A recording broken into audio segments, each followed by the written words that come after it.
ठीक है, तो आज हम डिस्कस करने वाले हैं केमिस्ट्री का एक चैप्टर पंजाब बोर्ड से। This is chapter number 7 fundamental principles of organic chemistry.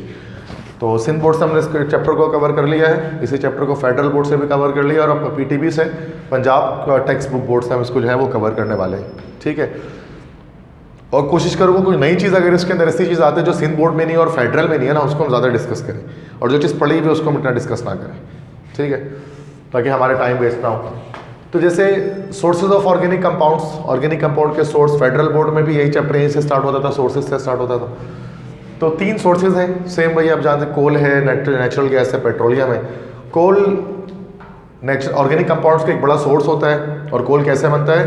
Plants वगैरह जो मिलियंस ऑफ ईयर्स अगो वो ज़मीन के अंदर दबे और डिकम्पोज होने के बाद वो जो उनके लकड़ी वगैरह है, वुड है, वो कोल में कन्वर्ट हो गए। ठीक है, तो कोल एक फॉसिल फ्यूल है, ये आप जानते हैं, फॉसिल फ्यूल है कोल। एक मिक्सचर ऑफ हाइड्रोकार्बन होता है और ये ज़मीन के अंदर डिकम्पोजिशन जो होती है किसके, प्लांट्स की, वुड्स की, मिलियंस ऑफ ईयर्स तक, उसके बाद कोल की फॉर्मेशन होती है। तो सबसे पहले तो वुड होता है, लकड़ी, डेड प्लांट्स एंड ट्रीज जो होते हैं वो ज़मीन के अंदर जाते हैं और बैक्टीरियल और केमिकल रिएक्शंस के थ्रू, बैक्टीरियल एक्शन के थ्रू, केमिकल रिएक्शंस के थ्रू वुड कन्वर्ट हो जाता है पीट में।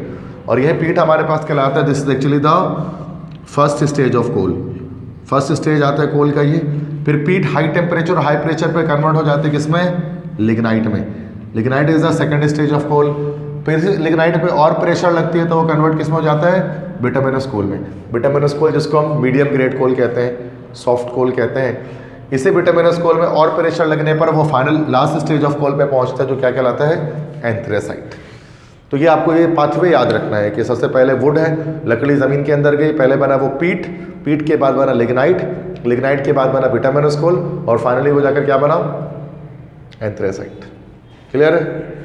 तो ये आप पाथवे याद रखना है आपको। ठीक है, कि कोयला किस तरह से, ये सारे कोल स्टेजेस ऑफ कोल है, first stage, second stage, third stage और ये फोर्थ स्टेज या लास्ट स्टेज। तो पता है आपको ये बात? पता थी पहले भी ये बात आपको पता थी, सिंध बोर्ड में भी हमने इसको पढ़ा था कोल को डिटेल में, तो वहाँ पर भी ये बात थी। ठीक है, नेक्स्ट इज पेट्रोलियम। पेट्रोलियम आपको पता है ज़मीन के अंदर से क्रूड ऑयल की सूरत में निकलता है और फिर पेट्रोलियम को रिफाइन किया जाता है फ्रैक्शनल डिस्टिलेशन के थ्रू। फ्रैक्शनेटिंग कॉलम में फ्रैक्शनल डिस्टिलेशन करते हैं और इसके थ्रू क्या होता है कि पेट्रोलियम की रिफाइनिंग होती है और पेट्रोलियम में से डिफरेंट कंपोनेंट्स को इस तरह से हम सेपरेट आउट कर लेते हैं। अब इसमें काफ़ी सारी चीज़ें पेट्रोलियम के अंदर से हमारे पास निकल सकती हैं। ठीक है, तो वो कुछ चीज़ें हम यहाँ पर डिस्कस कर रहे हैं। तो काफ़ी चीज़ें निकलती हैं इसके अंदर से। तो सबसे तो ये सारे फ्रैक्शंस हैं, पेट्रोलियम फ्रैक्शंस हैं अलग अलग। ठीक है, तो जो कि हासिल होते हैं शुरू में, ऊपर से आपको पता है गैसेस वगैरह निकलते हैं, बीच में लिक्विड्स, और सबसे नीचे से जो है वो हमारे पास क्या निकलते हैं भाई, सॉलिड्स निकलते हैं। और ये पूरा प्रोसेस किसके अंदर होता है, फ्रैक्शनेटिंग कॉलम के अंदर होता है। फ्रैक्शनेटिंग कॉलम के अंदर ये कंप्लीट प्रोसेस चल रहा होता है, डिस्टिलेशन कॉलम जो हमारे पास होता है। और बॉइलिंग पॉइंट रेंज के तबार से तमाम कंपोनेंट सेपरेट आउट हो जाते हैं, अलग अलग हो जाते हैं। ठीक है, सबसे ऊपर से जो चीज़ अलग होती है वो नेचुरल गैस। नेचुरल गैस जिसको सुई गैस भी हम कहते हैं, वो गैस अलग हो जाती है जिसका बॉइलिंग पॉइंट 20 डिग्री से कम होता है। कंपोजिशन क्या होती है, CH4 मीथेन होता है, मीथेन से लेकर ब्यूटेन तक कुछ गैसेस उसके अंदर मिक्स होती हैं। इसका इस्तेमाल एज अ फ्यूल करते हैं, एज अ पेट्रोकेमिकल करते हैं। पेट्रोकेमिकल का क्या मतलब होता है कि इन केमिकल्स की मदद से आगे जाकर हम इसकी पोलीमराइजेशन करके उनको पॉलीमर में कन्वर्ट कर सकते हैं। That's why they are known as petrochemicals. फिर पेट्रोलियम ईथर निकलता है। पेट्रोलियम ईथर जिसकी ये बॉइलिंग पॉइंट सबकी मेंशन्ड है, कंपोजिशन में कितने कार्बन के एटम्स हैं वो मेंशन है। पेट्रोलियम ईथर जो है वो एज अ सॉल्वेंट इस्तेमाल किया जाता है।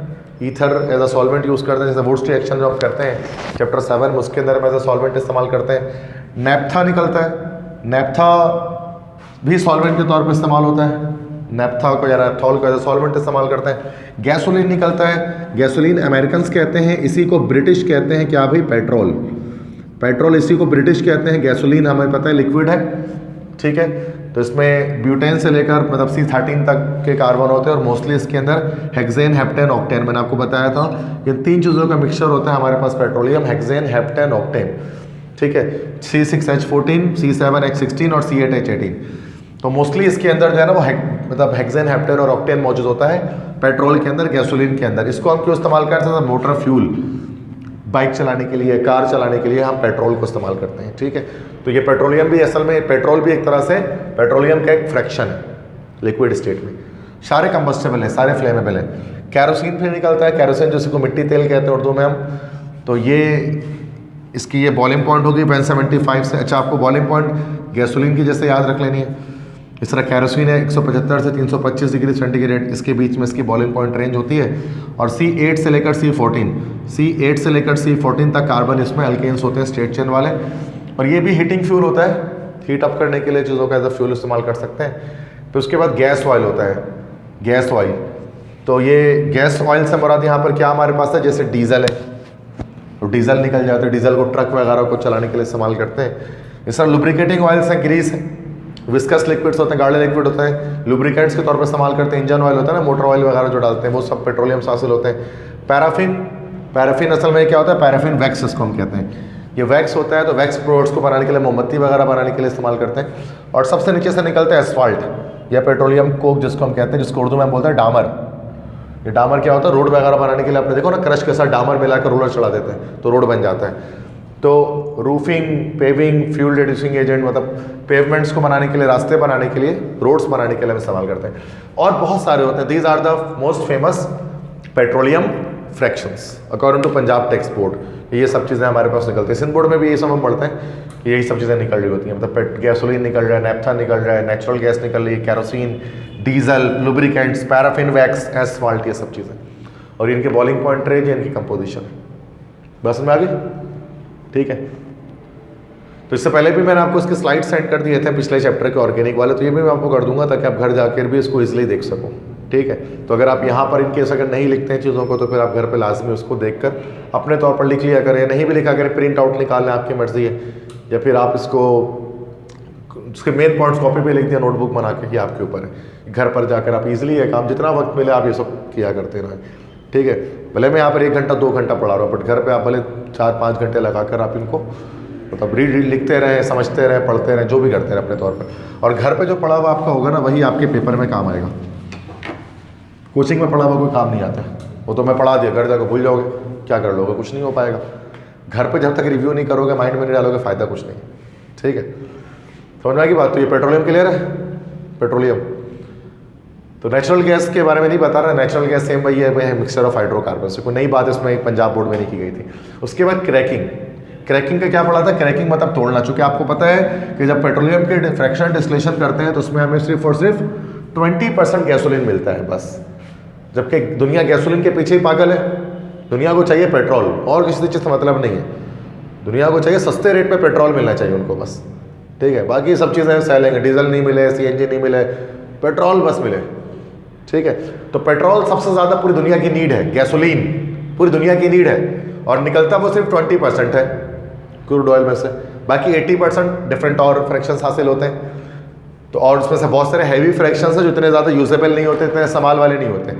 जैसे है ना, गैसोलीन से नीचे जो हैवी प्रोडक्ट्स हैं, अब जैसे कैरोसिन हो गया या पैराफिन हो गया, लुब्रिकेटिंग ऑयल हो गया, इनका इतना ज़्यादा इस्तेमाल नहीं है। तो हम क्या कोशिश करते हैं, किसी तरह से ये जो हैवी हाइड्रोकार्बन्स हैं, हैवी हाइड्रोकार्बन्स को क्या करें, किस में कन्वर्ट कर दें, यस, लाइटर। और Mohan is right, lighter hydrocarbons में कन्वर्ट कर दिया जाए इनको। तो this is called cracking. Crack मतलब होता है तोड़ देना, तोड़ना किसी चीज़ को। तो उसके लिए हम क्रैकिंग करते हैं, the process in which heavier hydrocarbon is converted into lighter hydrocarbon. So this one is called cracking. तो उसको हम क्रैकिंग कहते हैं।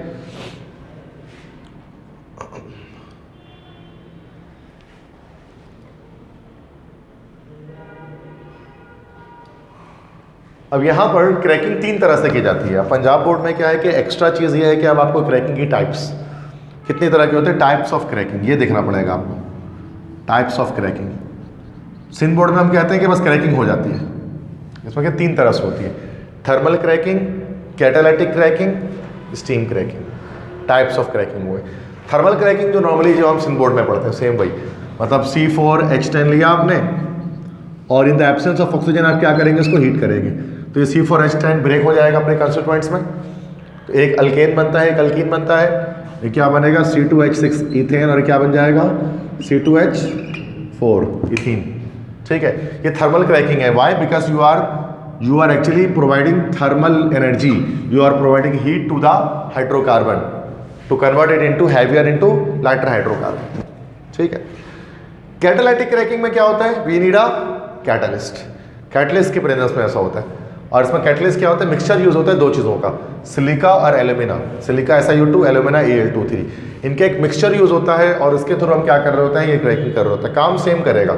अच्छा, थर्मल क्रैकिंग किसकी करते हैं बच्चों पता है? थर्मल क्रैकिंग करते हैं लो नंबर ऑफ कार्बन, उन हाइड्रोकार्बन्स की क्रैकिंग थर्मल क्रैकिंग के थ्रू की जा सकती है जिसमें लो नंबर ऑफ कार्बन होंगे। लेकिन अगर आपके पास हाई नंबर ऑफ कार्बन है तो उसकी क्रैकिंग करने के लिए हम कैटालाइटिक क्रैकिंग करते हैं। मिसाल के तौर पर जैसे मैंने बताया ना कि जैसे ये आपका पेट्रोल होता है, गैसोलीन होता है, उसका फॉर्मूला होता है C8H18, ये भी होता है ना, हेक्सेन, हेप्टेन, ऑक्टेन। अब इसका डबल वाला अल्केन हमारे पास हो गया C16H34, क्योंकि अल्केन हो गया ना, ये डबल करके दो बढ़ा दिया हाइड्रोजन के लिए। अब हम इसकी क्या करेंगे, इसमें हम कैटलिस्ट यूज़ कर लेंगे सिलिका या फिर Al2O3, मिक्सचर यूज़ कर लेंगे सिलिका प्लस सिलिका और साथ में Al2O3। ये मिक्सचर क्या करेगा, इसको C8H18 और C8H16 में ब्रेक कर देगा। मतलब जब हमें पेट्रोल की मैन्युफैक्चरिंग करनी हो ना, तो सूरत में हम क्या करते हैं कि गैसोलीन बनाने के लिए, पेट्रोल बनाने के लिए हम बजाय थर्मल क्रैकिंग को हम कैटालिटिक क्रैकिंग को तरजीह देते हैं, प्रीफर करते हैं। Why? Because petrol contains, because this C6H34 contains more number of carbon atoms. तो हैवी हाइड्रोकार्बन, बहुत ज़्यादा हैवी हाइड्रोकार्बन हो तो हम थर्मल क्रैकिंग के बजाय कैटालिटिक क्रैकिंग को प्रीफर करते हैं, तरजीह देते हैं। ठीक है। तीसरा क्या है, स्टीम क्रैकिंग। स्टीम क्रैकिंग में स्टीम यूज़ करते हैं। स्टीम किसे कहते हैं? भाप को कहते हैं। मतलब वाटर होगा, अगर गैशियस फॉर्म यही होता है ना स्टीम, तो स्टीम की मदद से भी हम क्रैकिंग कर सकते हैं, उसको स्टीम क्रैकिंग कहा जाता है। तो याद रखिए 3 तरह के क्रैकिंग है, थर्मल, कैटालाइटिक और स्टीम क्रैकिंग। क्लियर है? ठीक है। तो बहुत बेसिक बात है, कोई मुश्किल बात तो नहीं रही इसके अंदर, कोई ऐसी खास 3 तरह की क्रैकिंग। कुछ पूछना है? नथिंग। उसके बाद रीफॉर्मिंग। बट रीफॉर्मिंग में भी ये भी सिन बोर्ड में हमने पढ़ा था, रीफॉर्मिंग ऑफ गैसोलीन। चूंकि जो गैसोलीन आपको हासिल हो जाता है ना, वो स्ट्रेट चेन वाला होता है, जो रिफाइन हो जाता है। जैसे एन ऑक्टेन होता है ना, वो 8 कार्बन स्ट्रेट चेन में लगे होते हैं, 1 2 3 4 5 6 7 and 8। So 8 carbons are in straight chain, so that's why it is called N-octane। N-octane कहलाता है। N के मतलब क्या होते हैं? All carbon are in chain। अगर सारे कार्बन चेन के अंदर हो, दिस इज N-octane बना हुआ है। इसी N-octane की हम रीफॉर्मिंग करते हैं, और रीफॉर्मिंग करने पर वो क्या होता है, कन्वर्ट हो जाता है आइसोऑक्टेन के अंदर, 2,2,4 ट्राइमेथिल पेंटेन। इसको अलग बोलते हैं, इसको 2,2,4 ट्राइमेथिल पेंटेन भी कह सकते हैं, इसी को हम आइसोऑक्टेन भी कह सकते हैं। क्योंकि पता क्या है कि जो N-octane होता है ना स्ट्रेट चेन वाले, तो इनमें क्या होती है, ये नॉकिंग प्रोड्यूस करते हैं, फ्यूल नॉकिंग। फ्यूल नॉकिंग का क्या मतलब होता है कि इंजन के अंदर खटपट की आवाज़ पैदा करते हैं और हाई फ्यूल कंजप्शन होती है, इसकी वजह से जल्दी फ्यूल ख़त्म हो जाता है, इंजन भी ख़राब हो जाता है। तो ज़रूरी होता है कि मार्केट में या पेट्रोल पंप में पेट्रोल को भेजने से पहले उस N-octane की क्या की जाए, रिफॉर्मिंग की जाए। इस रिफॉर्मिंग प्रोसेस में होता है क्या है, स्ट्रेट चेन वाले जो अल्केन होते हैं उनको किस में कन्वर्ट कर देते हैं भाई, ब्रांच चेन वाले अल्केन में। तो स्ट्रेट चेन अल्केन कन्वर्ट हो जाता है ब्रांच चेन अल्केन में, ब्रांचिंग हो जाती है। तो जब ब्रांचिंग हो जाती है तो क्या होता है इस सूरत में कि ये रिफॉर्म पेट्रोल गैसोलीन बन जाता है, रिफॉर्म पेट्रोल बन जाता है, और वो फ्यूल लॉकिंग क्रिएट नहीं करता और इंजन में जल्दी ख़राब नहीं होता। तो ये प्रोसेस होता है रिफॉर्मिंग का। जो ईरानी पेट्रोल मिल रहा होता है ईरान बॉर्डर से, तो वो डायरेक्ट N-octane होता है, उसमें कोई रिफॉर्मिंग वगैरह नहीं की जा रही होती है। ठीक है, सस्ता इसलिए मिल रहा होता है नॉर्मली वो मार्केटों में। अच्छा, इसको आइसोऑक्टेन भी कहा जाता है। आइसोऑक्टेन कहना ना इसका मिसनोमर है, मिसनोमर मतलब होता है गलत नाम, लेकिन आइसोऑक्टेन लिखा हुआ होता है। इसी 2,2,4 ट्राइमेथिल ऑक्टेन को, ट्राइमेथिल पेंटेन को आइसोऑक्टेन कहा जाता है। आइसो के मतलब हमने पढ़े क्या था, 1 carbon out of chain, 1 carbon out of chain जाएगा तो उसको हम लोग आइसो बोलते थे ना। लेकिन यहाँ पर कितने कार्बन आउट ऑफ चेन जा रहे हैं, स्ट्रेट कार्बन चेन बनाओ तो there are, you can see 1 2 3 carbon atoms you can see out of chain. तो उसका क्या मतलब हो गया कि ये तो आइसो नहीं कहला सकता, आइसो तो 1 कार्बन चेन से बाहर होता है, तो इसका आइसोऑक्टेन कहना इसका मिसनोमर है, बट ये मशहूर यही नाम से आइसोऑक्टेन या 2,2,4 ट्राइमेथिल पेंटेन, एक ही बात है। तो हम आइसोऑक्टेन ही कहते हैं। तो आइसोऑक्टेन जो है ना रिफॉर्म पेट्रोल होता है, नॉर्मली ऑक्टेन होता है और आइसोऑक्टेन रिफॉर्म पेट्रोल होता है। उसको हम लोग ऑक्टेन नंबर से बताते हैं। ऑक्टेन नंबर क्या बताता है, ऑक्टेन नंबर, जैसे आइसोऑक्टेन का जो ऑक्टेन नंबर होता है वो 100 होता है। ये आर्बिट्री वैल्यू उसको हमने दे दी है, ये वैल्यू आर्बिट्री है। आर्बिटरी का क्या मतलब होता है कि हमने अपनी तरफ से एक वैल्यू उसको दे दिया 100 आइसोऑक्टेन को, और इसी लिहाज से बाकी तमाम गैसोलीन को हम लोग क्या कर रहे होते हैं, उसका रेटिंग दे रहे होते हैं। इसी को ऑक्टेन नंबर कहते हैं, इसी को ऑक्टेन रेटिंग कहते हैं। अब आइसोऑक्टेन सबसे बेहतरीन पेट्रोल होता है, इसकी 100 होती है ऑक्टेन रेटिंग। अब इससे कम 90 वाला भी होता है, 80 वाला भी हो सकता है, 70 60 वाला भी हो सकता है। यही ऑक्टेन नंबर या ऑक्टेन रेटिंग कहलाता है, ठीक है। और ये डिपेंड करता है ब्रांच में, कितने ब्रांच निकले हुए, कहाँ से ब्रांच निकले हुए, ठीक है। तो सबसे ज़्यादा जो ऑक्टेन रेटिंग होती है वो आइसो ऑक्टेन की होती है, वो 100 होती है, मैक्सिमम होती है। बाकी सबकी 100 से डाउन होगी, 100 से बिलो होगी। और अगर हम एन ऑक्टेन की बात करें ना, एन ऑक्टेन को हम लोग ऑक्टेन रेटिंग 0 दे देते हैं, इसकी 0 है। तो सारे स्टेट है, ब्रांच तो है ही नहीं, इसकी 0 है और उसकी 100% है, बाकी सबकी इनके बीच में हो सकती है। तो the octane number of a poor fuel can also be improved by blending it with a small amount of additive like tetraethyl lead. Tetraethyl lead हम इस्तेमाल करते हैं, टेट्राइथाइल लेड जिसका फॉर्मूला ये होता है, टेट्राइथाइल लगा के लेड लगा देंगे। ये हमारे पास नॉक इनहिबिटर है, ये एंटी नॉकिंग एजेंट है। तो एंटी नॉकिंग एजेंट है, नॉकिंग को ख़त्म करता है। लेकिन इसका एक डिसएडवांटेज भी है। इसका एक डिसएडवांटेज क्या है कि इट्स कंबस्टन प्रोडक्ट के जब ये जलता है, जब ये टेट्राइथाइल लेड, जैसे कि अगर आप इसमें डाल दोगे, लेड डाल दिया और ये आपके पास टेट्राइथाइल हो गया, जब ये इंजन में जलता है तो लेड ऑक्साइड प्रोड्यूस करता है। ये लेड ऑक्साइड जो है वो क्या होता है, जब इंजन में जलता है तो ये भी जलेगा और लेड ऑक्साइड मतलब PbO की प्रोडक्शन करेगा। और लेड ऑक्साइड क्या होता है कि वो डिस्चार्ज हो जाता है एयर में, इससे एयर पोल्यूशन कॉज होती है। टेट्राइथाइल लेड को जो इस्तेमाल करते हैं ना, लेकिन अब इस्तेमाल नहीं किया जाता टेट्राइथाइल लेड। अब हम टेट्राइथाइल लेड के बजाय हम सिलिकेट कैटलिस्ट इस्तेमाल करते हैं। अब सिलिकेट कैटलिस्ट इस्तेमाल होता है, उसमें लेड नहीं होता। पहले ज़मानों में किया जाता था टेट्राइथाइल लेड का इस्तेमाल, लेकिन ये टॉक्सिक हो जाता है, क्योंकि जब ये जलता है ना तो लेड ऑक्साइड प्रोड्यूस करता है जो हवा को ख़राब करती है, एयर को डैमेज करती है, एयर पोल्यूशन कॉज करती है। इसलिए पहले पेट्रोल का कलर जो है ना वो गुलाबी टाइप का होता था, ऑरेंज टाइप का, गुलाबी टाइप का, पिंक टाइप का होता था। और अब जो पेट्रोल आता है उसका कलर थोड़ा सा ग्रीन टाइप का होता है, हरे जैसा होता है, क्योंकि वो उसमें रिफॉर्मिंग का जो कलर है ना, रिफॉर्मिंग के जो सब्सटेंस है वो चेंज किया जा चुका है। रेड टाइप का आता था तो वो टेट्राइथाइल लेड की वजह से वो रंग होता था, और अब जो ग्रीन टाइप का आता है वो सिलिकेट की वजह से होता है, जो कैटलिस्ट सब चेंज किया गया ताकि एयर पोल्यूशन को मिनिमाइज किया जा सके। बात समझ आ गई? तो रिफॉर्मिंग किस तरह से की जाती है पेट्रोलियम की, स्ट्रेट चेन को ब्रांच चेन में कन्वर्ट करना। समझ में आ गई सारी बात? क्लियर है? अब ऑर्गेनिक कंपाउंड की क्लासिफिकेशन। ऑर्गेनिक कंपाउंड्स हमारे पास कितनी तरह के हो सकते हैं? टाइप्स ऑफ ऑर्गेनिक कंपाउंड कह सकते हैं, क्लासिफिकेशन ऑफ ऑर्गेनिक कंपाउंड कह सकते हैं, जो कह दो।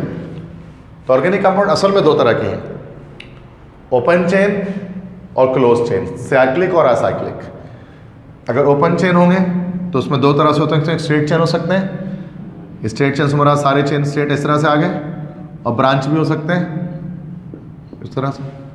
सही है? तो ये हाइड्रोकार्बन से ऑर्गेनिक कंपाउंड स्ट्रेट चेन भी हो सकते हैं, ब्रांच चेन भी हो सकते हैं।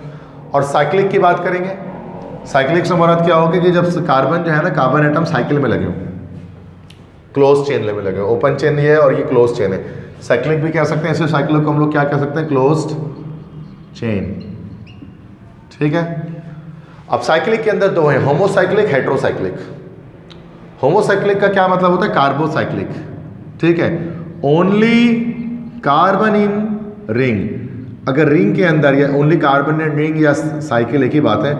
अगर रिंग के अंदर, साइकिल के अंदर सिर्फ कार्बन है तो होमोसाइक्लिक, और carbon plus other element, carbon के साथ कोई दूसरा एलिमेंट भी है रिंग के अंदर, तो उसको हम लोग क्या बोलेंगे, हेट्रोसाइक्लिक। होमो का मतलब भी होता है सेम, और हेट्रो का मतलब क्या होता है भाई, हेट्रो का मतलब क्या होता है, डिफरेंट, मुख्तलिफ। और जो दूसरा एलिमेंट होगा ना बच्चों, जो दूसरा एलिमेंट होगा उसको हम लोग बोलेंगे हेट्रो एटम। इसको हेट्रो एटम कहा जाएगा। अब जैसे कि होमोसाइक्लिक है, होमोसाइक्लिक सारे कार्बन, सारे रिंग के अंदर जितने होंगे वो सब कार्बन होंगे। ठीक है? और हेट्रोसाइक्लिक में कार्बन के अलावा कोई दूसरा एलिमेंट भी हमारे पास हो सकता है। जैसे आप देखो यहाँ पर, देखो रिंग के अंदर सारे कार्बन है, होमोसाइक्लिक हुआ। अब यहाँ देखो, क्या रिंग के अंदर सारे कार्बन है? नहीं, नाइट्रोजन भी दिख रहा है, तो हेट्रोसाइक्लिक कंपाउंड हो गया ये। और ये नाइट्रोजन क्या कहलाएगा, this nitrogen will be called hetero atom, जो कार्बन के अलावा होगा साइकिल के अंदर। अब हेट्रोसाइक्लिक में हमारे पास सैचुरेटेड अनसैचुरेटेड दोनों हो सकता है, बट हम उसकी बात अभी डिस्कस नहीं कर रहे हैं यहाँ पर। होमोसाइक्लिक के बाद जब तुम करो तो होमोसाइक्लिक में एलिसाइक्लिक भी हो सकता है, एरोमेटिक भी हो सकता है। अगर सारे कार्बन चेन के अंदर तो एरोमेटिक। एरोमेटिक मतलब बेंजोइड, बेंजोइड्स मतलब जिसका बेंजीन रिंग हो, और एलिसाइक्लिक मतलब नॉन बेंजोइड जिसके अंदर बेंजीन रिंग ना हो। तो जैसे अगर हम बेंजीन रिंग, तो आपको पता है, पढ़ाई है, बेंजीन रिंग अगर है तो एरोमेटिक हाइड्रोकार्बन है, अगर बेंजीन रिंग नहीं है तो एलिसाइक्लिक है। मिसाल के तौर पे जैसे अगर मैं इस तरह से बना दूं, ये क्या है, एलिसाइक्लिक है कि एरोमेटिक है तो सारे कार्बन चेन के अंदर, लेकिन क्या बेंजीन रिंग है इसमें, नहीं है, तो ये कैसा हो गया, एलिसाइक्लिक हो गया हमारे पास। ठीक है, तो सिंपल ये है कि क्लासिफिकेशन जब ऑर्गेनिक कंपाउंड की करें तो दो तरह के हैं, open chain, close chain. Open chain में या तो स्ट्रेट होंगे या तो फिर ब्रांच चेन होंगे। क्लोज चेन के अंदर या तो होमोसाइक्लिक या तो हेटेरोसाइक्लिक। अगर सारे कार्बन रिंग के अंदर है तो फिर होमोसाइक्लिक, कार्बन के अलावा कोई दूसरा एलिमेंट है तो फिर हेटेरोसाइक्लिक। अगर सारे कार्बन चेन के अंदर है तो या तो वो एलिसाइक्लिक होंगे या एरोमेटिक। अगर बेंजीन रिंग है, बेंजीन रिंग पता है 6 मेंबर्ड रिंग होती है, अल्टरनेट पोजीशन पर पाई बॉन्ड होते हैं, तो फिर एरोमेटिक है। और अगर बेंजीन रिंग नहीं है तो फिर एलिसाइक्लिक है। बस समझ में आ गया सारे? सिंध बोर्ड में पढ़ा था हमने ये सारे चैप्टर 6 में, ये वही चीज़ें रिपीट हो रही है, कोई नई चीज़ नहीं है। अब हेटेरोसाइक्लिक कंपाउंड अलग अलग हो सकते हैं, जैसे लास्ट टाइम एमडी कैट में आया भी था सवाल कि this one of the following is a heterocyclic compound, तो वो पायरिडीन का उन्होंने पूछा था ना। तो देखो हेटेरोसाइक्लिक कंपाउंड डिफरेंट तरह के हो सकते हैं, जैसे पायरिडीन। पायरिडीन में क्या होता है, बेंजीन रिंग के साथ एक तरफ नाइट्रोजन अटैच होता है, ये सारे हेटेरोसाइक्लिक दिखेंगे। ठीक है, फ्यूरान, फ्यूरान में क्या होता है, 5 मेंबर्ड रिंग होती है, 1 2 3 4 5 मेंबर्ड रिंग है, और इसमें क्या एक तरफ ऑक्सीजन लगा हुआ है, दिस इज फ्यूरान। ठीक है, फ्यूरान भी एक कंपाउंड है, हेटेरोसाइक्लिक है। पायरोल, पायरोल, पायरोल में क्या होगा, 5 मेंबर्ड रिंग में नाइट्रोजन। देखो पायरिडीन और पायरोल में डिफरेंस है, 6 मेंबर्ड रिंग 5 मेंबर्ड रिंग है वही नाइट्रोजन है नीचे, लेकिन वो वहां पर पायरोल कहलाएगा वो हमारे पास। ठीक है, नेक्स्ट इज थायोफीन। अगर 5 मेंबर्ड रिंग में सल्फर आए तो दिस विल बी थायोफीन। तो ये सारे हेटेरोसाइक्लिक कंपाउंड है, पायरिडीन, फ्यूरान, पायरोल, थायोफीन। ठीक है, तो इनसे पूछ सकते हैं कि which of the following is a heterocyclic compound. तो आपको बताना कि ये एक दो, मतलब पंजाब बोर्ड में तो मतलब 4 का तस्करा किया गया है, पायरिडीन, फ्यूरान, पायरोल और थायोफीन। सिंध बोर्ड में एक का भी तस्करा नहीं है, फेडरल में भी एक का भी नहीं है, तो यहीं से दे सकते हैं सवाल अगर देंगे तो, कि 4 हेटेरोसाइक्लिक कंपाउंड आपको पता होने चाहिए। मुश्किल बात नहीं सर, 4 ही तो हैं, तो बच्चे क्यों MBBS क्लियर नहीं करते, क्योंकि उन्होंने पंजाब बोर्ड को देखा ही नहीं होता उठाकर, फिर वो कैसे बता सकते हैं कि ये चीज़ कैसी। ठीक है, सिंपल मसला है। भले सिंध बोर्ड में आप बहुत मास्टर हो जाए, आप एक लाइन को रट लें, याद कर लें, लेकिन जब तक आपको एक चीज़ ही नहीं पता, उसके अंदर लिखा ही नहीं गया ये चीज़, तो कैसे फिर वो बच्चा दे सकता है। पूरी किताब याद करने वाला भी नहीं दे सकता, जिसको सिंध बोर्ड पहले पेज से आखिरी पेज तक याद हो। यही चीज़ मसले आते हैं जिसकी वजह से हम MBBS इसलिए नहीं कर पाते हैं हमारे बच्चे। अब चूँकि मैं तो एक सब्जेक्ट पे बात कर रहा हूँ ना, यही सारे सब्जेक्ट के लिए आपको करना पड़ेगा, एक सब्जेक्ट के लिए नहीं करना पड़ेगा, सबके लिए करना पड़ेगा, तब जाकर फिर बात बनेगी। अच्छा, इसके बाद सेम वही है फंक्शनल ग्रुप। फेडरल में भी पिछली बार पढ़ा था, तो 12 आ गया फंक्शनल ग्रुप, एटम और group of atom which is responsible for all the physical and chemical properties of organic compound, that is called functional group. बहुत सारे हो सकते हैं फंक्शनल ग्रुप, अल्केन हो सकता है, single bond, double bond, triple bond, ये फंक्शनल ग्रुप है। एक्स हेलोजन हो सकता है फंक्शनल ग्रुप, सब मैं पढ़ नहीं रहा, रीड आउट नहीं कर रहा ना, ठीक है, तो बहुत ईजी है, सब आप जानते हैं। फ्लोरो, क्लोरो, ब्रोमो, ये हमारे पास हो गया। फिर अल्काइल हैलाइड कहलाते हैं ये। OH हो सकता है अल्कोहल का फंक्शनल ग्रुप, ये जो ग्रुप का नाम है वो हाइड्रोक्सिल ग्रुप है और बनाता है कंपाउंड अल्कोहल, जैसे इथेनॉल, मिथेनॉल वगैरह ये सब हो जाते हैं। NH2 अगर आ जाए तो ये अमाइनो ग्रुप है और कंपाउंड में रहेगा अमाइन, जैसे इथाइल अमाइन। ठीक है, इस तरह से अगर ये कार्बन डबल बॉन्ड, हाँ ये एक नया ग्रुप दिख रहा है कुछ, कार्बन डबल बॉन्ड NH, मतलब अगर कार्बन के साथ NH2 के बजाय NH अगर अटैच हो जाए तो उसको बोलते हैं इम्यूनो ग्रुप। इम्यूनो ग्रुप, तो इम्यूनो ग्रुप और इसमें देखो थोड़ा सा डिफरेंस है। देखो कार्बन के साथ अगर NH3 आ जाए, एक ये है NH2, सॉरी NH3 तो आ ही नहीं सकता, NH2 आ जाए, ये कार्बन डबल बॉन्ड के साथ NH आ जाए, ये कार्बन ट्रिपल बॉन्ड के साथ N आ जाए, तीनों डिफरेंस है। अगर NH2 आ रहा है तो this is called, these compounds are called, this is amino group. ठीक है, दिस इज अमीनो। अगर NH आ रहा है डबल बॉन्ड कार्बन के साथ तो दिस इज इमीनो। और अगर कार्बन ट्रिपल बॉन्ड नाइट्रोजन आ रहा है ना तो दिस इज एक्चुअली ये क्या है, नाइट्राइल या साइनाइड। तो देखो कितना माइनर सा डिफरेंस है, सिंगल बॉन्ड नाइट्रोजन कनेक्टिविटी है, डबल बॉन्ड नाइट्रोजन कनेक्टिविटी है, ट्रिपल बॉन्ड नाइट्रोजन कनेक्टिविटी है। तो एक अमाइनो है, एक इमीनो है और एक नाइट्राइल है, ठीक है। तो ये इमीनो ग्रुप का बता रहे हैं, तो इमीन इसका कंपाउंड बनेगा जैसे CH2 डबल बॉन्ड NH, ठीक है। बाकी ये ईथर है, ऑक्सीजन के दोनों तरफ रेडिकल से अटैच है, ईथर लिंकेज होता है ना ये, तो ईथर से इस तरह से होता है, ठीक है। पता होगा ये आपको, क्लियर है ये सारे फंक्शनल ग्रुप्स समझ में आते हैं। कुछ पूछना है तो आप अपने तौर पे पूछ सकते हैं, ठीक है। जो सवाल करना चाहे कर लें, एक टॉपिक पर आप 3 घंटा सवाल करते रहें, इस चीज़ पर मैं आपको बताते रहूँगा, और मैं पीछे हटने वाला मुझसे नहीं, बताता रहूँगा, आप पूछते रहो मुझसे। लेकिन अगर आप नहीं पूछ रहे, मेरा मकसद समझ में आ गया, मैं आगे बढ़ जाऊँगा, फिर मैं भी रुकता नहीं हूँ फिर, ठीक है। तो मैं आगे बढ़ जाऊँगा, फिर ऐसा नहीं करना, फिर पीछे भी कर सकते हो कि सर वो पीछे करें ज़रा, सर वो बताएं क्या चीज़ थी, तो कोई मसला नहीं है। मतलब इस चीज़ को इसको रहना है, भरोसा रखना है कि केमिस्ट्री में एक नंबर भी कट गया तो मेरी जिम्मेदारी है, एक नंबर भी कटा तो क्यों कटा, मैं अपने ऊपर ब्लेम लूँगा, मेरी वजह से कटा होगा। इसलिए अपने ये चीज़ नहीं करनी, जो समझ में नहीं आ रहा पूछो फौरन से, ठीक है। मैं कहता हूँ कम से कम एक सब्जेक्ट ऐसा आपका ऐसा हो ना जो 100% मार्क्स आपको देकर जाए, कुछ भी हो जाए, भले बायोलॉजी में 1-2 नंबर कट जाए, फिजिक्स में 1-2 कट जाए, मैथ में 1-2 कट जाए, इंग्लिश में 1-2 कट जाए, टेंशन नहीं है। लेकिन जैसे एक सब्जेक्ट ऐसा हो केमिस्ट्री जिसमें एक भी ना कटे, ताकि वो सब्जेक्ट आपको क्या करे, आपके स्कोर को ऊपर करे, टॉप करे। तो मैं तो अपने लिहाज से अपने सब्जेक्ट को प्रमोट कर रहा हूँ ना, बाकी हर टीचर अपने लिहाज से बोलते नहीं, मैं कह रहा हूँ कि इसमें पूरे आने चाहिए। तो सबके अगर बात मानो तमाम टीचर्स के, तो आपके वैसे फुल नंबर कि फिर एक भी नहीं कट सकते, लेकिन मानना जरूरी है बातों को। अब ये सारे कार्बोनिल कंपाउंड्स हमारे पास आ गए, कार्बोनिल कंपाउंड्स। कार्बोनिल क्या होता है, C डबल बॉन्ड O वाला कंपाउंड, ठीक है। तो C डबल बॉन्ड O फिर H, ठीक है। तो ये अलग अलग एल्डिहाइड वगैरह है, ठीक है। तो ये पंजाब बोर्ड से मैंने एग्जैक्टली निकाल दिया। देखो यूट्यूब के अंदर ना सिंध बोर्ड पे भी इतना अच्छा काम नहीं है, मतलब कराची में जो है ना इतना अच्छा काम सिंध बोर्ड का नहीं मिलेगा, तो पंजाब बोर्ड और फेडरल तो बहुत दूर की बात है कि आपको मिल जाए। अपने बोर्ड का ही आपको नहीं मिलेगा लेक्चर बहुत ज़्यादा की चीज़ें प्रॉपर। मैंने अपना बोर्ड बनाकर पिछले साल ही ख़त्म कर दिया सारा लेक्चर। अब मैं डिफरेंट बोर्ड्स को भी देख रहा हूँ, फेडरल बोर्ड को देख रहा हूँ, पंजाब को देख रहा हूँ, ये भी बच्चों की पुरजोर फरमाइश करके सर आप इसको करवाइए, ठीक है। तो इसमें आपका भी बेनिफिट है, सबका बेनिफिट है, क्योंकि हम नहीं चाहते कि इस बार दोबारा पंजाब के रिजल्ट बहुत अच्छा होता है MD कैट का हमारे से, कराची से।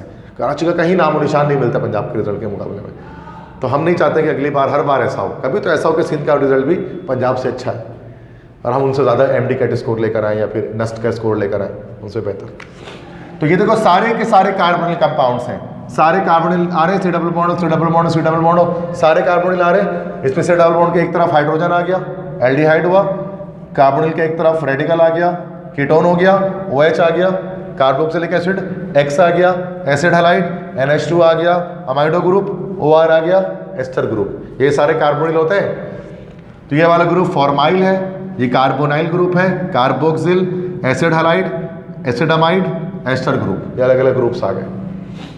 तो कंपाउंड्स में ये एल्डिहाइड बना, ये कीटोन बना, ये कार्बोक्सिलिक एसिड बना, एसिड हैलाइड बना, एसिडामाइड बना और ये एस्टर बन गया। अब अलग अलग कंपाउंड्स इसके बन सकते हैं, ठीक है। तो ये हमारे पास this is acetaldehyde, this is propanone, this is acetic acid CH3COOH, और ये इस तरह से डिफरेंट नेम्स हैं इसके अंदर हमारे पास यहाँ पर आ सकते हैं। ये सारे के सारे हमारे पास कार्बोनिल कंपाउंड्स हमारे पास यहाँ पर हैं। देखो अगर आपको ऐसे समझ में नहीं आता ना, ये चीज़ भाई नॉर्मल है। अगर आप ऐसे देखने में आपकी आंखों में दर्द हो रहा है तो यही चीज़ है भाई, तो इसमें कौन सी बड़ी बात है कि आप इसमें परेशान हो रहे हैं कि ये चीज़ है। बच्चे बोले सर ये आड़ा टेढ़ा क्यों कर दिया, भाई इसकी मर्जी, इसकी मर्जी, इस किताब वालों को रोक सकते हैं हम क्या करने से, यही चीज़ है। अब बाकी चलो ये सीधा चला गया तो फिर ये ऐसे हो गया, तो बच्चे इन छोटी छोटी चीज़ों में ना परेशान हो जाते हैं, सर ये ऐसा कैसे। तो वही आप समझ में आ रहा है, aldehyde, ketone, carboxylic acid, acid amide, sorry acid halide और कीटोन एक रह गया, तो वो तो वैसे सीधा ही लिखा हुआ है शायद, ठीक है, NH2 अमाइडो ग्रुप। ये ग्रुप्स के नाम लिखे हुए, these are the group names.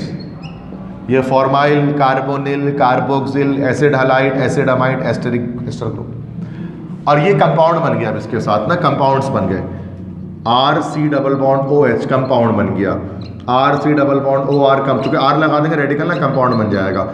ये कंपाउंड बन गया कार्बोक्सिलिक एसिड, ये कंपाउंड बन गया एसिड हैलाइड, ये कंपाउंड बन गया एसिडामाइड, ये कंपाउंड बन गया क्या, एस्टर।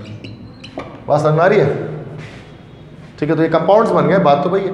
और ये एग्जाम्पल लिख दी गई सबकी, ये सब एग्जाम्पल ऑफ द कंपाउंड्स यहाँ पर लिख दिए गए। अब इसको सीधा कर लो अपने लिहाज से, तो ये इस तरह से है, ऐसे ही है ना ये। इसको सीधा कर लो अपने लिहाज से, तो ये इस तरह से है। इसको सीधा कर लो अपने लिहाज से, कराची बोर्ड के लिहाज से, तो ये इस तरह से है। ये तो सीधा ही है बाकी सारे। इसको सीधा कर लो अपने लिहाज से, तो ये ऐसा ही है। ठीक है, इसको हमने अपराइट कर दिया, स्ट्रेट कर दिया। सही है जी। नेम्स बता सकते हो? Common IUPAC, common IUPAC, common में क्या हो गया ये? कोई भी बच्चा बता सकता है? 2 कार्बन वाला एल्डिहाइड, इसका नाम कॉमन में, इसका नाम जो एल्डिहाइड का नाम हम कॉमन में किस तरह लिखते हैं? अल्काइल एल्डिहाइड करके लिखते हैं। और अल्काइल का जो नाम होता है वो ग्रीक नंबर सिस्टम में लिखते हैं। तो दिस विल बी फॉर्म नहीं, 2 कार्बन, एक को कहते हैं फॉर्म 2, है ना। ये सब भूल गए तुम लोग, लग रहा है। Form, acid, propion, butyl, valer, capro, ये सब नहीं याद है? ये सब लिखाया था 1 2 3 4 5 6 सब के लिए, याद है कुछ? तो ये 2 कार्बन है, तो कौन सा एल्डिहाइड हो गया? एसिड एल्डिहाइड हो गया। ठीक है। आईयूपीएसी में क्या अल्कानल के लिहाज से क्या हो जाएगा इसका नाम? 2 कार्बन है तो फिर इथानल। इसका नाम कॉमन में क्या लिखा था, याद है किसी को? बता सकते हैं कोई भी बच्चा क्लासरूम के अंदर? कॉमन में क्या नाम इसका है? अल्काइल, अल्काइल कीटोन, तो क्या हो जाएगा? मिथाइल, मिथाइल कीटोन, या फिर डाई मिथाइल कीटोन। आईयूपीएसी में को बता सकता है? अल्कानोन के लिहाज से लिखते हैं, टोटल 3 कार्बन है, तो फिर क्या हो जाएगा इसके लिहाज से? प्रोपानोन। इसका नाम बना सकता है कॉमन में कोई? अल्कानोइक एसिड के लिहाज से लिखेंगे, 2 कार्बन है, तो कौन सा एसिड है? Acetic acid. आईयूपीएसी में अल्कानोइक एसिड से ही लिखेंगे, लेकिन अब मीथ और ईथ वाला सिस्टम लगाएंगे, तो क्या हो जाएगा ये? अल्कानोइक एसिड के लिहाज से क्या हो जाएगा? Ethanoic acid. Acid halide common में 2 कार्बन वाला क्लोराइड है, तो इसको हम लोग इस तरह लिखेंगे, acetyl chloride. This is acetyl chloride. IUPAC में अल्कानोइल हैलाइड, 2 कार्बन है, तो इथानोइल, इथानोइल क्लोराइड। इसका नाम कॉमन में अल्काइलामाइड, 2 कार्बन है, तो Greek number system acetamide. IUPAC amido alkane करके, तो ये क्या हो जाएगा? अमाइडो, 2 कार्बन टोटल है चेन में, तो अमाइडो इथेन। ठीक है। उसके बाद फाइनली क्या है? CH3, C double bond O, OCH3। Common में क्या? अल्काइल अल्कानोइड, डबल चेन चलती है, अल्काइल ये अल्कानोइड ये, तो ये क्या हमारे पास हो गया? दिस इज मिथाइल, और टोटल कार्बन 2 है यहाँ पर, तो मिथाइल क्या हो गया? अल्कानोइड के लिहाज से एसीटेट। ग्रीक नंबर सिस्टम हमेशा कॉमन में यूज होता है। आईयूपीएसी में मिथाइल, ये मीथीथ वाला सिस्टम आईयूपीएसी में फॉलो होता है। एसीटेट के बजाय क्या बोल देंगे? मिथाइल इथानोएट। ये सारे हो गए ना, ये चीज़ लिखी हुई थी उसके अंदर। सिंध बोर्ड में भी एक्जैक्टली ऐसे ही था, थोड़ी ना यहाँ आकर चेंज हो गया, यहाँ आकर चेंज है, यहाँ आकर वैसे ही है। फेडरल में भी ऐसे ही था, सिंध में भी ऐसे ही था, पंजाब में भी ऐसे था, पूरे पाकिस्तान के, पूरी दुनिया में ऐसे ही है। चाइना की भी किताब उठाएंगे ना, अमेरिका की, फ्रांस की, जर्मनी की, हॉलैंड की, तब भी यही है। ये नहीं कि पाकिस्तानी कुछ और पढ़ रहे हैं, अमेरिका में कुछ और पढ़ लेंगे, चीज़ तो वही है ना भाई। एल्डिहाइड तो एल्डिहाइड ही रहेगा दुनिया में रहते के। तो एक बार जहन में रख लो, याद रखो, फंक्शनल ग्रुप के लेक्चर में दे चुका हूँ इससे पहले भी कई बार, ठीक है। लेक्चर्स याद रखो उसको, ठीक है। और जिसे नहीं लिया वो वीडियो के थ्रू देख ले भाई जाकर, मैंने 10,000 बार कह दिया आपको कि आप प्लेलिस्ट में जाकर देखो यार लेक्चर्स को एटलीस्ट, ताकि इस लेक्चर एक स्लाइड पे हम नहीं बैठे रहे ना उसमें, ठीक है। समझ में आ गई बात सारी।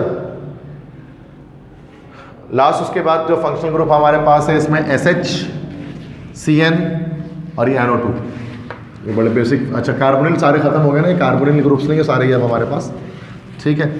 कार्बोनिल की जगह पर अब हमारे पास यहाँ पर ये SH आ गया, जैसे कि अब SH OH एक होता है, वो हाइड्रोक्सी होती है, हमारा सेप्टो ग्रुप होता है, और इसको हम थायो अल्कोहल बनता है, ये थायोल बनता है। जैसे C2H5SH बन रहा है, इथाइल मरकैप्टन, जो सुई गैस में ऐड किया जाता है उसको एक ऑर्डर देने के लिए, स्मेल देने के लिए।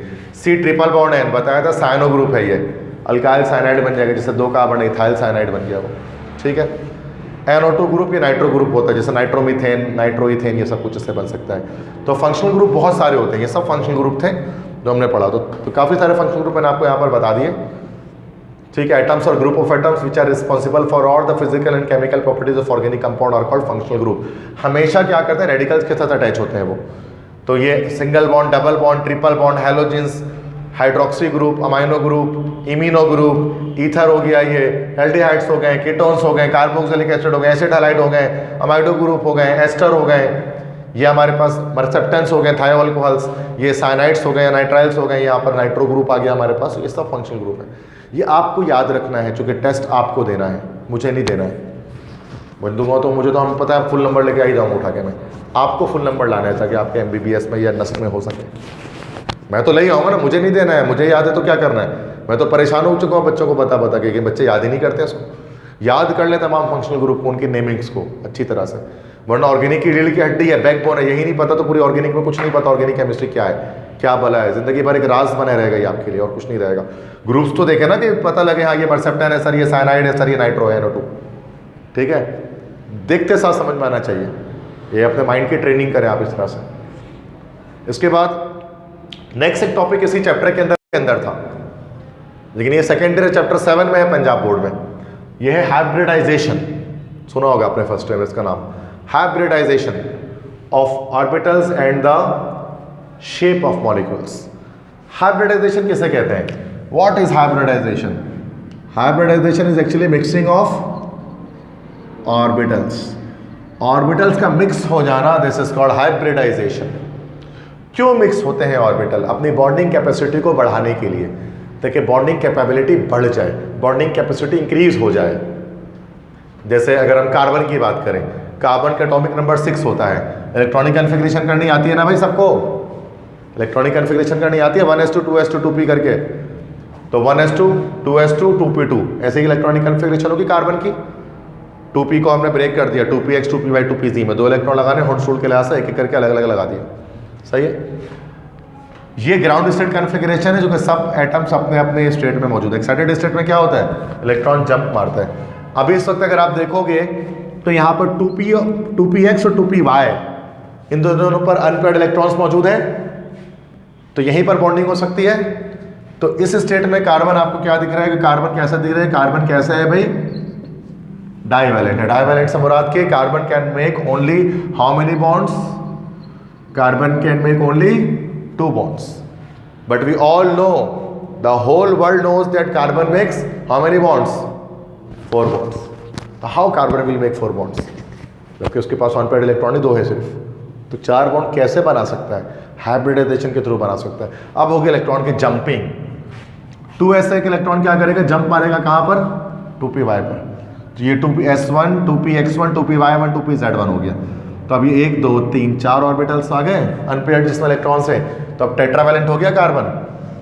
तो कार्बन के अंदर भी हाइब्रिडाइजेशन होती है, और हाइब्रिडाइजेशन क्यों होती है? कि बॉन्डिंग कैपेसिटी बढ़ जाए किसी भी एलिमेंट की। मिक्सिंग ऑफ ऑर्बिटल, S से एक ऑर्बिटल P पे मिक्स हो गया। हाइब्रिडाइजेशन 3 तरह के हम डिस्कस करेंगे, sp3 हाइब्रिडाइजेशन, sp2 हाइब्रिडाइजेशन और sp हाइब्रिडाइजेशन। अब किस किस तरह से होता है? sp3 मतलब एक S 3p के साथ मिलेगा, इसमें एक S 2p के साथ मिलेगा, इसमें एक S 1p के साथ मिलकर मिलेगा। अरे बस में क्लियर है? घर जाके भी खोलोगे PDF तो समझ में आ जाएगा क्या बात लिखी हुई इसके अंदर है। ठीक है ना? ओके। अब देखें sp3 हाइब्रिडाइजेशन का तस्करा यहाँ पर हम करते हैं कि sp3 हाइब्रिडाइजेशन किस तरह से होती है। एक S को 3p के साथ मिलाना है। S ऑर्बिटल स्फेरिकल शेप का होता है, एक S, और P के 3 ऑर्बिटल है, px py pz। px this is py, this is pz, मतलब अलग अलग 3 ओरिएंटेशन दिख रहे हैं p ऑर्बिटल के। p ऑर्बिटल के बारे में फर्स्ट टाइम में पढ़ा था। कौन सा शेप होता है ये? क्या नाम है इस शेप का? p ऑर्बिटल का। ये तो स्फेरिकल है, इसका क्या शेप है? Yes, Labiba is right, this is dumbbell shape. तो डम्बल शेप का है ना, तो p ऑर्बिटल है, ये s ऑर्बिटल है। अब ये अनहाइब्रिडाइज है तो आपस में मिक्स हो जाएंगे। एक s जब 3p से मिलेगा ना, एक s जब 3p से मिलेगा तो total 4 sp3 hybrid orbital generate होंगे। 1 2 3 4 sp3 हाइब्रिड ऑर्बिटल जनरेट हो गए।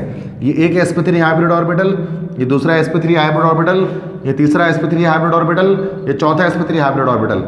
लेकिन इनका शेप आप देख सकते हो कि इसमें स्फेरिकल और डम्बल दोनों कैरेक्टरिस्टिक आ रही है इस शेप के अंदर। इसके 2 लोब हैं, इसका एक लॉन्गर लोब आपको दिख रहा है, लॉन्गर लोब, और इसका ये वाला लोब आपको कौन सा दिख रहा है भाई, शॉर्टर लोब दिख रहा है आपको,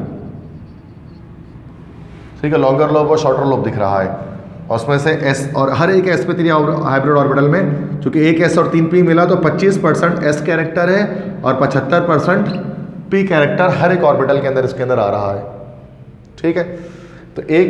तो ये चारों sp3 हाइब्रिड ऑर्बिटल क्या करेंगे, साथ में मिक्स हो जाएंगे, साथ में कंबाइन हो जाएंगे, और कंबाइन होने के बाद अपने आप को, चूंकि सब में एक एक इलेक्ट्रॉन है, सब में एक एक इलेक्ट्रॉन है, और इलेक्ट्रॉन का चार्ज कैसा होता है भाई, नेगेटिव होता है, और नेगेटिव होने की वजह से क्या होगा, सब आपस में दूसरे को धकेलेंगे, दूर धकेलेंगे, और दूर धकेलने के बाद उसका शेप इस तरह से बन जाएगा, और इस शेप को क्या नाम देते हैं, कौन सा शेप होता है, this is called tetrahedral, tetrahedral shape. तो बॉन्ड एंगल कितना होता है इसके बीच में, 109.5 डिग्रीज। जैसे ट्राइपोड स्टैंड होता है ना, ये कैमरे के स्टैंड जिस तरह ट्राइपोड, इस तरह का ये बन गया, लेकिन हम उसको बना नहीं सकते बोर्ड पे ना, इस तरह का शेप कैसे बोर्ड पे बनाएंगे, लेकिन इसमें आप इस तरह से, ये ना, ये यहाँ पर ये एक सेंट्रल एक कार्बन है, एक यहाँ पर, एक यहाँ पर, एक यहाँ पर, एक यहाँ पर, और एक ऊपर की तरफ इस तरह से, ऐसे ही है ना। तो ये टेट्राहेड्रल टाइप का इसका शेप जो है वो यहाँ पर हमारे पास बना। समझ में आ गया sp3 हाइब्रिडाइजेशन, एक एस 3 पी से मिलेगा, 4 sp3 हाइब्रिड ऑर्बिटल बनेंगे, वो आपस में मिक्स होकर अपने आप को टेट्राहेड्रल शेप मिलेंगे, जिसका बॉन्ड एंगल कितना होगा, 109.5 डिग्री होगा, और हर एक sp3 हाइब्रिड ऑर्बिटल में 25% एस कैरेक्टर और 75% 75% कौन सा कैरेक्टर आएगा, पी कैरेक्टर आएगा। क्लियर है, सब कुछ समझ में आ रहा है, आगे बढ़े।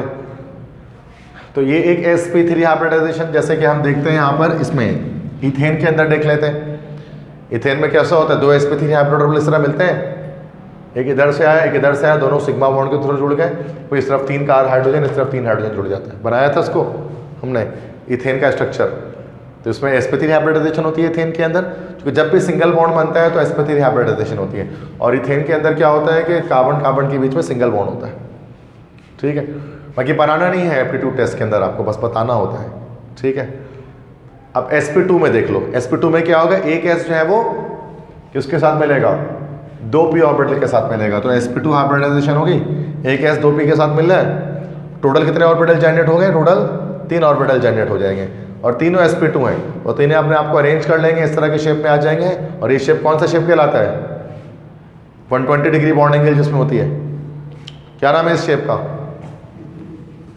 नहीं याद, भूल गए, ट्राइगोनल शेप होता है ना ये, 120 डिग्री, पंखे की पंखड़ी जैसा शेप होता है, और क्या होता है, टेलेनोर का सिंबल कह लो आप इसको, सही है, इसी तरह से होता है। एक एस 3 पी से मिलेगा, इसमें एस कैरेक्टर कितना होता है, हर एक sp2 हाइब्रिड ऑर्बिटल का जो कैरेक्टर होता है, एस कैरेक्टर इसके अंदर होता है 33%, और पी कैरेक्टर कितना होता है उसके अंदर 66% तक होता है, टोटल 100%, 9, मतलब अगर ज़्यादा मैथमेटिक्स लगाओ तो 33.3, 66.6, अभी भी ये 99.9 होगा ये, क्योंकि हम ओवरऑल वैल्यू नहीं लगा सकते, नॉन रिकरिंग है ये, ठीक है। बात समझ आ गई। अब जैसे कि इथीन के अंदर आप देख सकते हैं, इथीन का जो स्ट्रक्चर होता है उसके अंदर हमारे पास sp2 हाइब्रिडाइजेशन होती है। इथीन में जो कि डबल बॉन्ड है ना, कार्बन कार्बन डबल बॉन्ड होता है इथीन के अंदर, उसके अंदर हमारे पास sp2 हाइब्रिडाइजेशन होती है, क्योंकि जब भी डबल बॉन्ड आएगा तो हाइब्रिडाइजेशन sp2 होगी, सिंगल बॉन्ड में sp3, डबल बॉन्ड में sp2, और ट्रिपल बॉन्ड में sp। तो यही होता है ना कि 2 ट्राइगोनल प्लेनर शेप है, आपस में मिल जाते हैं दोनों। अच्छा, ये अनहाइब्रिड है, तो जो कि जब इथीन का स्ट्रक्चर बनता है तो हमें पता है कि इथीन कार्बन का electronic configuration 1s2, 2s2, 2px, 2py, 2pz इस तरह से होता है। ये सब हमने चैप्टर 7 में पढ़ा हुआ है, ठीक है, केमिस्ट्री ऑफ हाइड्रोकार्बन के अंदर। तो उसमें क्या होता है, 2px1, 2py1, तो ये 1s तो मिटा देंगे, 2s इलेक्ट्रॉन जम करेगा और 2pz पर चले जाएगा, इस तरह से एक्साइटेड स्टेट पर आ गया ये। अब हमें sp2 करना है तो एक s 2p के साथ मिलाना है, तो ये जो 2pz है वो कैसा रह जाता है, अनहाइब्रिडाइज रह जाता है। तो ये रहा pz ऑर्बिटल जो अनहाइब्रिडाइज्ड है। तो बाकी तो सारे मिल जाएंगे आपस में, लेकिन जो pz है ना, बाकी तो सिग्मा बॉन्ड बन जाएगा। यहाँ पर 3 तरफ ये एक सिग्मा बॉन्ड बन गया, यहाँ हाइड्रोजन सिग्मा सिग्मा सिग्मा बन गया, सिग्मा सिग्मा सिग्मा बन गया। लेकिन जो pz ऑर्बिटल है, pz वो कैसे रहेंगे, वो पाई बॉन्ड बनाएंगे पैरेलल ओवरलैपिंग करके, इस तरह से पैरेलल ओवरलैपिंग करेंगे, आपस में करीब आएंगे और पाई बॉन्ड की फॉर्मेशन हो जाएगी। इस तरह से आपस में करीब आते हैं ना, क्योंकि p ऑर्बिटल जब u मिल रहे होता है, ऑर्बिटल जब u मिलता है तो सिग्मा बॉन्ड है हेड टू हेड, और u आकर मिलते हैं तो this will be pi bond, parallel overlapping या साइडवेज ओवरलैपिंग। क्लियर है। समझ में आ गई बात? ठीक है, नेक्स्ट इसके बाद इस तरह से फिर हमारे पास तो इथीन के स्ट्रक्चर में हमने बात की। अब sp हाइब्रिडाइजेशन की बात करते हैं। sp में क्या होगा भाई, एक s एक p के साथ मिलेगा, एक s एक p के साथ मिलेगा तो sp हाइब्रिडाइजेशन। एक s एक p के साथ मिला तो टोटल कितने ऑर्बिटल जनरेट होंगे? 2। और वो दोनों किस शेप में आ जाएंगे? सीधे आपस में एक दूसरे के साथ अगर अटैच हो जाएंगे, इस तरह से आकर अटैच हो जाएंगे, मैक्सिमम रिपल्जन करने के लिए सीधे लीनियर शेप में आ जाएंगे। तो इलेक्ट्रॉन शेप कौन सा शेप कहलाता है? ये लीनियर शेप। बॉन्ड एंगल कितना होता है इसके अंदर? स्ट्रेट आकर अगर लग जाता है तो कौन सा बॉन्ड एंगल होगा? लिखा हुआ है 180 डिग्री बॉन्ड एंगल होगा इसमें। ठीक है, तो एक s एक p से मिलेगा तो sp हाइब्रिडाइजेशन। अब जैसे कि इथाइन के अंदर हम देखते हैं कि इथाइन के अंदर sp हाइब्रिडाइजेशन होती है, लेकिन उसमें क्या मसला पता है क्या होता है? जैसे px py pz, px py pz और ये रहा s 2s और 2px 2py 2pz, तो सब एक एक इलेक्ट्रॉन आ गया। तो एक s एक p से मिलेगा तो ये दोनों तो हाइब्रिडाइज हो जाएंगे, बस ये दो क्या रह जाएंगे? अनहाइब्रिडाइज्ड। तो इसमें 2 ऑर्बिटल अनहाइब्रिडाइज रह जाएगा, मतलब एक py और एक pz ये अनहाइब्रिडाइज रह जाएगा। बाकी ये तो आपस में मिल गए ना जाकर, ये तो हाइब्रिड ऑर्बिटल्स हैं। और अब यहाँ पर एक हाइड्रोजन आ गया, यहाँ पर एक हाइड्रोजन आ गया। अब जो ये जो 2 py और pz है, इसका भी py और pz है, ये क्या करेंगे? साइड वाइज ओवरलैपिंग से जुड़ेंगे और टोटल 2 पाई बॉन्ड बना लेंगे। इसलिए इथाइन के अंदर हम देखते हैं कि पाई बॉन्ड की तादाद 2 होती है ना इथाइन के अंदर, सिग्मा सिग्मा सिग्मा, ये पाई और एक दूसरा पाई, 2 पाई बॉन्ड बन जाते हैं। तो ये इस तरह से स्पेस फिलिंग मॉडल इसको छोड़ दें, मतलब एक इलेक्ट्रॉन क्लाउड जनरेट हो जाता है py और pz में। तो इथाइन के अंदर आपको sp3 हाइब्रिडाइजेशन देखने में आती है। क्यों? चूंकि इथाइन के अंदर ट्रिपल बॉन्ड मौजूद है। ट्रिपल बॉन्ड होगा तो sp3 sp हाइब्रिडाइजेशन देखने में आती है क्योंकि ट्रिपल बॉन्ड है। sp हाइब्रिडाइजेशन तो sp हुई है ना, तो लीनियर शेप बना। उसके बाद जो py और pz अनहाइब्रिडाइज थे, उन्होंने py ने पहले तो ओवरलैपिंग किया साइड वाइज, तो कौन सा बना? पहला पाई बॉन्ड बना, फिर pz ने किया तो फिर दूसरा पाई बॉन्ड बना, तो 2 पाई बॉन्ड बन गए इथाइन के अंदर। आई बात समझ में? क्लियर है ना? ये जिसे पढ़ा हुआ उसके लिए तो बोरिंग है, जो कि पढ़ा हुआ है पहले से, जैसे नहीं पढ़ा हुआ वो पढ़ ले। इसलिए मैं बता रहा हूँ ना कि ये चीज़ एक बेनिफिट भी जो क्लासेस का, कि जो प्रीवियस लेक्चर रह गए हैं तो उसकी रिवीजन भी साथ साथ हो जा रही है। ठीक है, अब इसके बाद नेक्स्ट टॉपिक हमारे पास है, आई थिंक ये लास्ट टॉपिक होगा हमारे पास ना इस चैप्टर का, दिस इज आइसोमेरिज्म। ठीक है, सिंध बोर्ड में भी आखिरी यही टॉपिक था। फेडरल बोर्ड में इस चैप्टर के अंदर हमने आइसोमेरिज्म पढ़ा ही नहीं था। आइसोमेरिज्म किसे कहता है? आइसोमेरिज्म एक फिनोमिना है ना, ये same molecular formula but different molecular structure. एक ही फॉर्मूला एक हो लेकिन अगर स्ट्रक्चर डिफरेंट हो जाए तो this will be called isomerism. एक ही फॉर्मूले पे अलग अलग स्ट्रक्चर का पॉसिबल हो जाना, एक ही ऑर्गेनिक कंपाउंड्स के अंदर आइसोमेरिज्म देखने को मिलता है। उसमें क्या होता है? एक ही फॉर्मूले के डिफरेंट स्ट्रक्चर्स पॉसिबल हो जाते हैं। फॉर्मूला एक होगा, स्ट्रक्चर अलग अलग होंगे, दिस इज कॉल्ड आइसोमेरिज्म। अब आइसोमेरिज्म के मेन टाइप 2 हैं, स्ट्रक्चरल आइसोमेरिज्म और स्टीरियो आइसोमेरिज्म। ठीक है, स्ट्रक्चरल और स्टीरियो। स्ट्रक्चरल आइसोमेरिज्म में क्या होता है कि सेम फॉर्मूला होता है, स्ट्रक्चर डिफरेंट होता है। स्टीरियो आइसोमेरिज्म में सेम फॉर्मूला है, फॉर्मूला सेम होगा और स्ट्रक्चर भी सेम होगा, लेकिन क्या चीज डिफरेंट होगी? Arrangement of molecule in space is different. Space में मॉलिक्यूल्स के अरेंजमेंट वो डिफरेंट होगी। मतलब स्ट्रक्चरल आइसोमेरिज्म तो हम सिंध बोर्ड में पढ़ते ही हैं सारा, जितने भी हैं, लेकिन इसके अलावा एक अलग से भी आइसोमेरिज्म मैं आपको बताऊंगा, स्टीरियो आइसोमेरिज्म। स्टीरियो आइसोमेरिज्म में स्ट्रक्चर भी सेम होगा, मतलब फॉर्मूला भी सेम होगा, स्ट्रक्चर भी सेम होगा, लेकिन 3D स्पेस के अंदर, 3 डायमेंशनल स्पेस के अंदर जो ओरिएंटेशन है जो ग्रुप की वो डिफरेंट होगी। वो तो जब आएंगे यहाँ पर तभी उसको समझेंगे इस टॉपिक को कि क्या चीज़ है। ठीक है, तो पहले मैं स्ट्रक्चरल आइसोमर्स बता देता हूँ जो आपको पता है, फिर बाद में वो बताऊंगा जो नहीं पता है। पहले जो पता है वो देख लेते हैं। स्ट्रक्चरल आइसोमर्स के फिर टोटल 5 टाइप होते हैं। Chain isomerism, position isomerism, functional group isomerism, metamerism और टॉटोमेरिज्म। अभी जो टॉटोमेरिज्म है ना, ये सिंध बोर्ड में नहीं होता, सिंध बोर्ड में ये 4 होते हैं, बस चैप्टर खत्म हो जाता है। मेटामेरिज्म पढ़ते हैं, चैप्टर खत्म हो जाता है, लेकिन इसमें ये 5वां टॉटोमेरिज्म भी है और साथ में स्टीरियो आइसोमर भी है, तो थोड़ा सा एक्स्ट्रा है। ठीक है, तो वो पढ़ेंगे सब। चेन आइसोमेरिज्म में क्या होता है? फॉर्मूला सेम होता है, स्ट्रक्चर अलग होता है। कैसे स्ट्रक्चर अलग हो रहा होता है? चेन के अंदर नंबर ऑफ कार्बन एटम्स में वेरिएशन आ रही होती है। याद है किसी को? पेंटेन क्या होता है? C5H डबल करके 2 बढ़ा दो, 5 5 10 और 2 12। ये फॉर्मूला है पेंटेन का। तीनों पेंटेन है, तीनों C5H12 है स्ट्रक्चर, तीनों में 5 कार्बन और 12 हाइड्रोजन होंगे, लेकिन तीनों का स्ट्रक्चर डिफरेंट है। इसमें लॉन्गेस्ट कार्बन चेन मारोगे तो सारे कार्बन चेन के अंदर आ रहे हैं, इसमें लॉन्गेस्ट कार्बन चेन बना रहे हो तो क्या सारे कार्बन चेन के अंदर आ रहे हैं? नहीं। क्या? और एक कार्बन चेन से बाहर जा रहे हैं।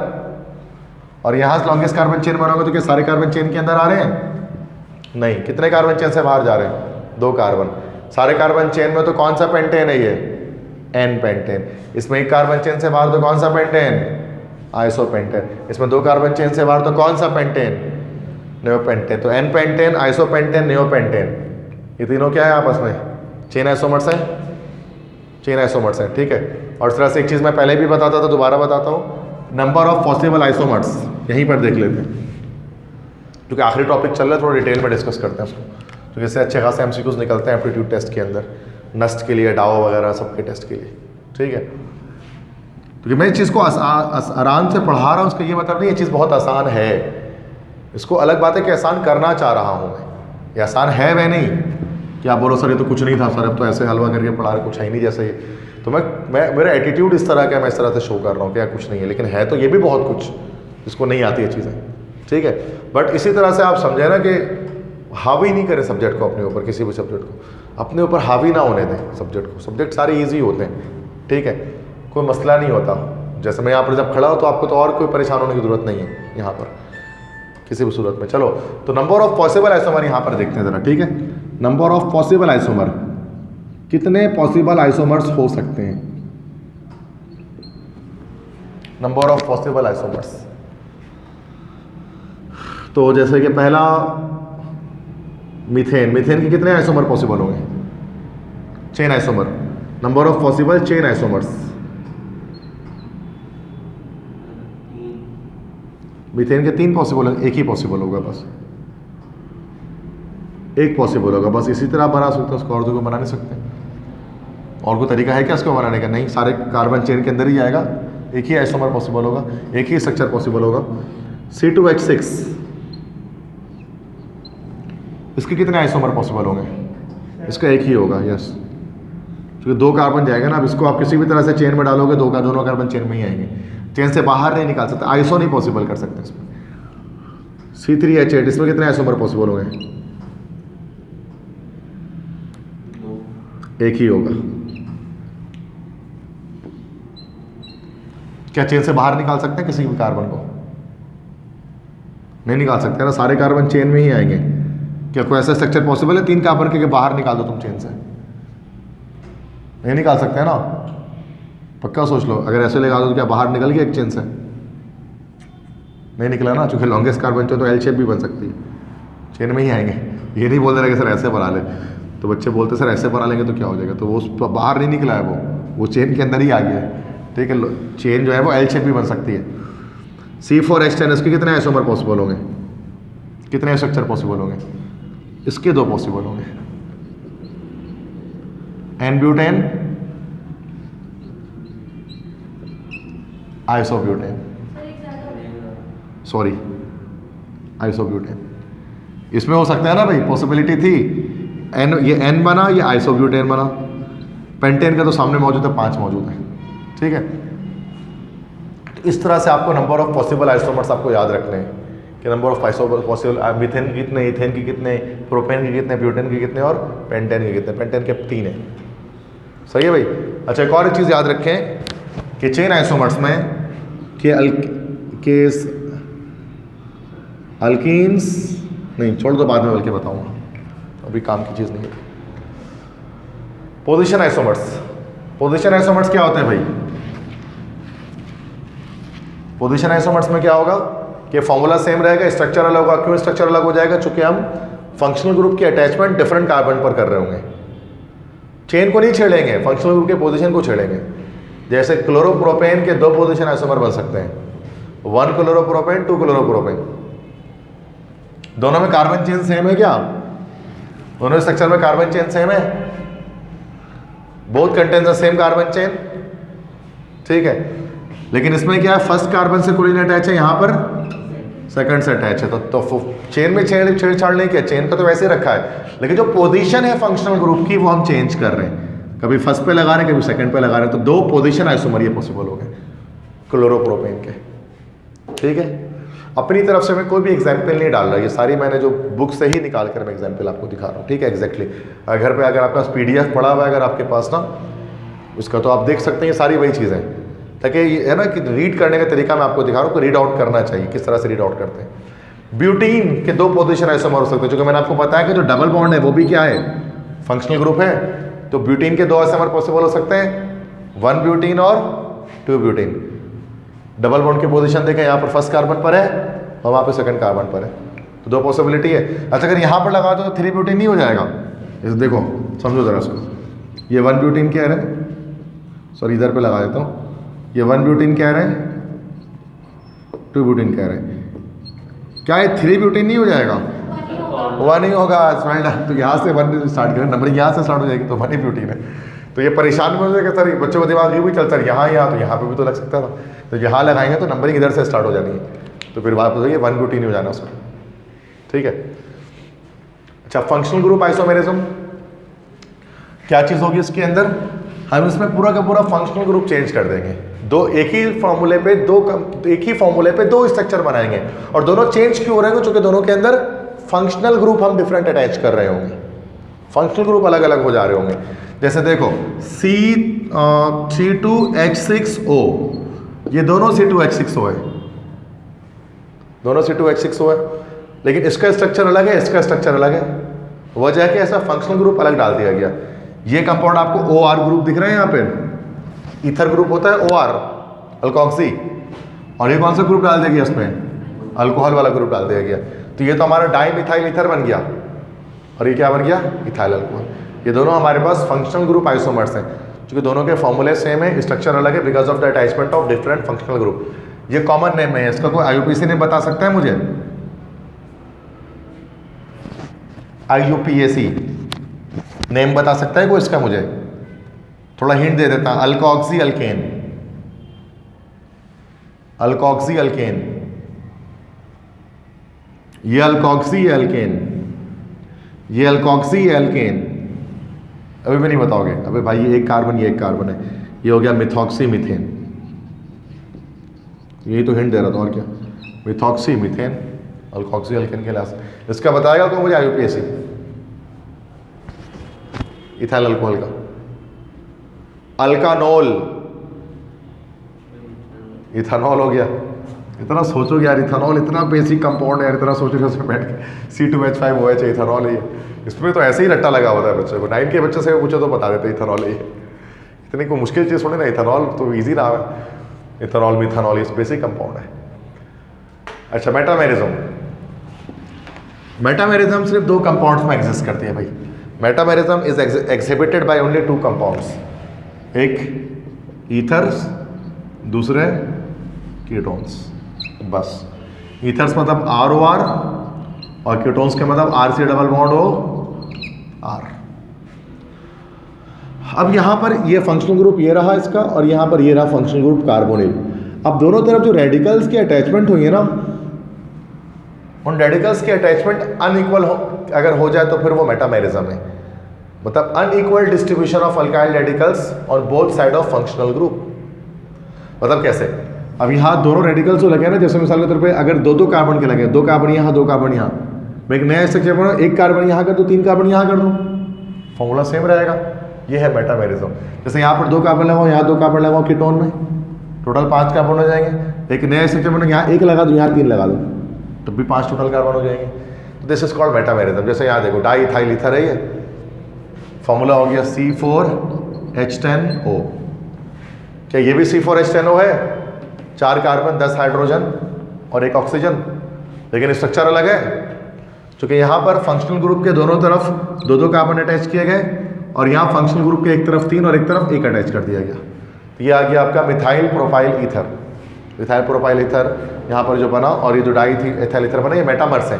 मेटामेरिज्म का क्या मतलब होता है, फंक्शनल ग्रुप के दोनों तरफ राइट और लेफ्ट में जो रेडिकल्स के अटैचमेंट है अगर उनके नंबर में चेंजिंग कर दो तो मेटामेरिज्म। समझ में आ रही बात कैसे चेंजिंग आई? ये कीटोन्स के लिए देख लो, सेम मैटर यार का, दोनों तरफ दो हैं तो डाई इथाइल कीटोन, वहां पे क्या हो गया, एक तरफ एक हो गया, एक तरफ 3 हो गया तो मिथाइल प्रोपाइल कीटोन। क्लियर है? इससे आसान तो कुछ नहीं हो सकता था। मेटामर समझ में आ गया? ये सिर्फ ईथर्स और कीटोन्स के अंदर हो सकता था। फंक्शनल ग्रुप के दोनों तरफ जो रेडिकल्स के अटैचमेंट होती है उनकी नंबर में चेंजिंग कर देते हैं, उनके अमाउंट में चेंजिंग कर देते हैं। सही है भाई? ये लास्ट ये जो सिन बोर्ड में नहीं था, ये समझ लो tautomerism. This type of isomerism arises due to shifting of proton from one atom to other in the same molecule. एक ही मॉलिक्यूल के अंदर अगर प्रोटॉन की शिफ्टिंग हो जाए तो फिर वो है टॉटोमेरिज्म। एक ही मॉलिक्यूल के अंदर, ये टॉटोमेरिज्म हमने पढ़ा है सिन बोर्ड के अंदर, और ये चैप्टर 7 में पढ़ा है इथाइन की केमिकल प्रॉपर्टी में। मैं आपको दिखाता हूँ कहाँ पर पढ़ा होगा। Carbon triple bond carbon, hydrogen hydrogen, ठीक है, ये हमारे पास है, और इसको हमने कर दिया हाइड्रोलिसिस। हाइड्रोलिसिस हो जाएगी इसकी, ठीक है, और H2SO4 और HgSO4 की मौजूदगी में करते हैं, मर्क्यूरिक सल्फेट और सल्फ्यूरिक एसिड की मौजूदगी में एडिशन रिएक्शन होता है, पाई बॉन्ड टूटता है, पाई बॉन्ड टूटता है, एक तरफ H जाता है, एक तरफ OH आता है, ऐसे ही होता है। क्या बनता है कि CH कार्बन है, यहाँ पर 2 हाइड्रोजन आ गए, तो यहाँ पर CH2 हो गया हमारे पास, उसके बाद double bond carbon, single bond OH, उसके बाद हाइड्रोजन, ऐसे ही हो गया ना ये। तो अब यहाँ पर क्या होगा कि इधर पर ये विनाइल अल्कोहल बनता है, दिस इज विनाइल अल्कोहल, और जो विनाइल अल्कोहल बनता है, चूंकि विनाइल ग्रुप के साथ हमारे पास OH अटैच है, तो यहाँ कार्बन को खोल लेते हैं ताकि आपको देखने में आसानी मिले। ये विनाइल ग्रुप के साथ OH अटैच है तो विनाइल अल्कोहल।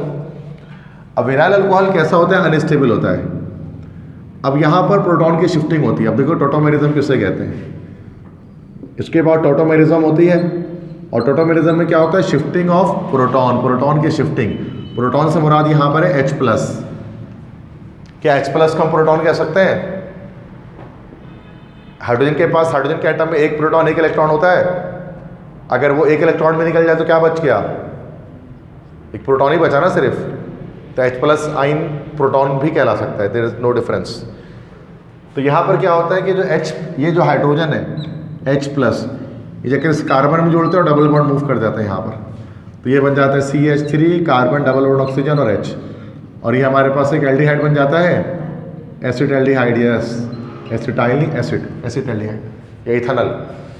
तो यहाँ पर टॉटोमेरिज्म दिख रही है कि एक ही मॉलिक्यूल के अंदर प्रोटॉन का एक एटम से दूसरे एटम पे शिफ्ट हो जाना, this is called tautomerism.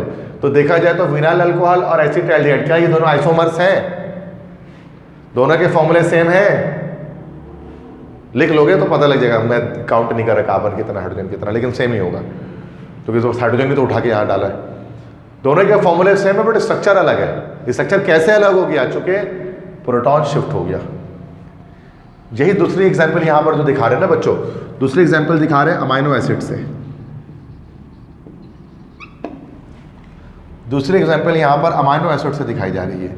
Amino acid chapter 10 में हम लोग पढ़ेंगे, बाकी जो बायोलॉजी वाले हैं वो पढ़ते हैं इसको, अमाइनो एसिड के बारे में कि what about amino acid. Amino acid जिसमें 2 ग्रुप हो, अमाइनो मतलब NH2 ग्रुप भी हो और एसिडिक मतलब COOH ग्रुप भी हो। जिस कंपाउंड में ये दोनों ग्रुप होता है उसको अमाइनो एसिड कहते हैं। और अमाइनो आपको, तो ये देखो यहाँ पर इस कंपाउंड में देखो, ये अमाइनो ग्रुप लगा हुआ है और ये एसिडिक ग्रुप लगा हुआ है, हो गया अमाइनो एसिड ये, ठीक है। एक तरफ तो ये अमाइनो ग्रुप आपको पता है ये बेसिक नेचर का होता है, और COOH ग्रुप कैसा होता है? एसिडिक होता है, कार्बोक्सिलिक एसिड ग्रुप है ना ये, तो और अमोनिया बेसिक होता है। तो ये और एसिड है तो ये H+ डोनर है, और बेस क्या होता है? H+ एक्सेप्टर होता है। तो ये COO क्या करेगा? ये अपना एक हाइड्रोजन जो है ना H+ वो NH2 को ट्रांसफर कर देगा, तो ये NH3 बन जाएगा, NH3+, और ये COO- बन जाएगा। तो यहाँ पर ये जो एक आयन बन गया, इस आयन को हम लोग कहते हैं, this ion is called zwitter ion. ये चैप्टर 10 में पढ़ेंगे हम लोग सिंध बोर्ड में। ज़्विटर आयन, ट्विटर नहीं बोला मैं, ज़्विटर बोल रहा हूँ। ज़्यूटेराइन इफेक्ट। तो ज़्यूटेराइन में क्या होता है कि ये अमाइनो एसिड के अंदर होता है कि एक एसिडिक हाइड्रोजन अपना हाइड्रोजन बेस को दे देता है, एक ही मॉलिक्यूल के अंदर हाइड्रोजन शिफ्ट हो जाता है, तो दोनों आइसोमर्स बन गए। ये टॉटोमेरिज्म हो रहा है यहाँ पर। क्यों टॉटोमेरिज्म कहेंगे इसको? बिकॉज ऊपर वाले एग्जाम्पल की तरह यहाँ पर भी एक प्रोटॉन शिफ्ट हो रहा है एक ही दूसरे एटम पे। बात समझ में आ गई? तो ये टॉटोमेरिज्म है, ये 5वीं टाइप होती है स्ट्रक्चरल आइसोमेरिज्म की। क्लियर है चीज़? ये ठीक है, क्या चीज़ हो रही है, ज़्यूटेराइन कैसे कहते हैं। नेक्स्ट इसके बाद आएंगे तो अब आ रहा है हमारे पास जो स्टीरियो आइसोमेरिज्म।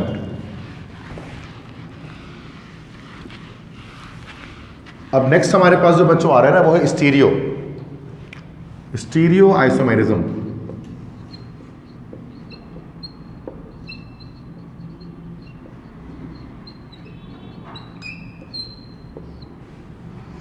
स्टीरियो आइसोमेरिज्म में क्या बताया था मैंने आपको? स्टीरियो आइसोमेरिज्म में मैंने आपको ये बात बताई थी कि फॉर्मूला सेम रहेगा, स्ट्रक्चर भी सेम रहेगा, सिर्फ अरेंजमेंट के अंदर ना 3D स्पेस के अंदर अरेंजमेंट डिफरेंट हो जाएगी एटम्स की। Stereo isomerism. अब स्टीरियो के अंदर ना 2 आते हैं, पंजाब बोर्ड में बस एक है, और एक जो है ना आगे जाकर पढ़ेंगे ऑप्टिकल आइसोमेरिज्म जिसको कहा जाता है। तो एक ज्योमेट्रिकल आइसोमेरिज्म है और एक ऑप्टिकल आइसोमेरिज्म है। तो अभी मैं आपको बता रहा हूँ, चूंकि बुक में जो है वो सिर्फ ज्योमेट्रिकल आइसोमेरिज्म का तस्करा है पंजाब टेक्स्ट में। तो ज्योमेट्रिकल आइसोमेरिज्म क्या होता है? ज्योमेट्रिकल आइसोमेरिज्म को ही सिस ट्रांस आइसोमेरिज्म कहा जाता है, सिस ट्रांस आइसोमेरिज्म। अब इसमें क्या होता है कि देखो ये और ज्योमेट्रिकल आइसोमेरिज्म ना, ये वाले cis trans isomerism, geometrical isomerism, ये सिर्फ और सिर्फ जो है ना वो अल्कीन्स में एग्जिस्ट करती है, सिर्फ अल्कीन्स में होती है। याद रखना कि अल्केन्स के अंदर ये पाया नहीं जाएगा, अल्कीन्स में पाया जाएगा। वजह क्या है कि अल्केन के अंदर फ्री रोटेशन होती है, मॉलिक्यूल के अंदर फ्री रोटेशन पाई जाती है, जबकि अल्कीन्स के अंदर ना फ्री रोटेशन नहीं होती है, रेस्ट्रिक्टेड रोटेशन पाई जाती है। रेस्ट्रिक्टेड रोटेशन होती है, क्या मतलब? आप इसको समझना पड़ेगा, क्या लिखा मैंने ये फ्री रोटेशन और रेस्ट्रिक्टेड रोटेशन। तो देखो सिंगल बॉन्ड जब बनता है ना, सिंगल बॉन्ड अपने एक्सिस में फ्रीली घूम सकता है, डबल बॉन्ड नहीं घूम सकता। मिसाल के तौर पर जैसे अल्केन्स है, अल्केन्स में सारे सिंगल बॉन्ड्स होते हैं, there are only single bonds in alkanes. Now देखिए it can move freely in the how it can move freely. जैसे कि ये देखें दो सिंगल बॉन्ड्स है ना, 2 सिंगल बॉन्ड से 2 एटम साथ में आकर जुड़ गए, ये जुड़ गए इस तरह से आपस में साथ में आकर जुड़ गए। अब जुड़ने के बाद ये सिंगल बॉन्ड से जुड़े हुए हैं, अब इसमें 2 रेडिकल्स आकर जुड़े हुए हैं, सिंगल बॉन्ड बना हुआ है, और यहाँ पर 2 थंब जो है ना मेरे, ये 2 थंब, ये 2 रेडिकल्स अटैच्ड है। अब देखो आराम से घूम जाएगा, ये घूम गया ऐसे, ये ऐसे भी घूम गया, कहीं फ्री रोटेट है, कैसे भी घूम सकते हैं, यूँ भी हो सकता है, यूँ भी हो सकता है, यूँ भी हो सकता है। एक ही बात है, ये जो कंपाउंड है वही ये कंपाउंड भी है, वही ये कंपाउंड भी, जो फ्री रोटेशन है, आज़ादी है घूमने की, कहीं पे भी घूम सकते हैं। तो अल्केन्स के लिए कोई मतलब ये दोनों एक ही स्ट्रक्चर है। अब देखो जब डबल बॉन्ड आ जाए, डबल बॉन्ड आ गया, अब डबल बॉन्ड आ गया, अब डबल बॉन्ड या तो ये पूरा दोनों ऐसे घूमेगा या तो ये ऐसे घूमेगा। मैं एक का हाथ को रोक के दूसरे को नहीं घुमा सकता, क्योंकि मैं दूसरा घुमाना चाहूँगा तो क्या होगा, बॉन्ड टूट जाएगा। ये या तो यूँ घूमेगा या तो यूँ घूमेगा, तो ऐसे में घुमा नहीं सकते उसको, ट्विस्ट हो जाएगा ना फिर तो ये।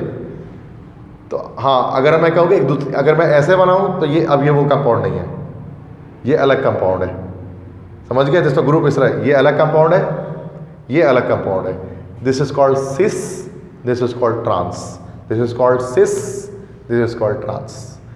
ये अल्केन में नहीं होगा, इसमें कोई सिस्टम बोलो सर ये सिस ये ट्रांस नहीं ना, तो एक ही चीज़ है, बट ये घूमेगा नहीं, ये तो ऐसे घूम रहा है ना, तो ये सिस ये ट्रांस, ये इससे बेसिक तरीका और नहीं समझने का इसको। अब आज देखते हैं एग्जाम्पल। तो जैसे 2 ब्यूटीन है, वो 2 तरह के फॉर्म सिस और ट्रांस आइसोमर की सूरत में पॉसिबल हो सकता है। जैसे देखो ये 2 ब्यूटीन है, सेकेंड पोजीशन में डबल बॉन्ड है, वो भी 2 ब्यूटीन है, सेकेंड पर डबल बॉन्ड है, दोनों 2 ब्यूटीन है, पहले तो ये कंफर्म कर लो। अब देखो यहाँ पर इधर पे भी CH3 ग्रुप है, इधर पे भी CH3 ग्रुप, दोनों आमने सामने लगे हुए CH3 ग्रुप, इसको बोलते हैं सिस। तो इस कंपाउंड का नाम हो जाएगा this is called cis butene.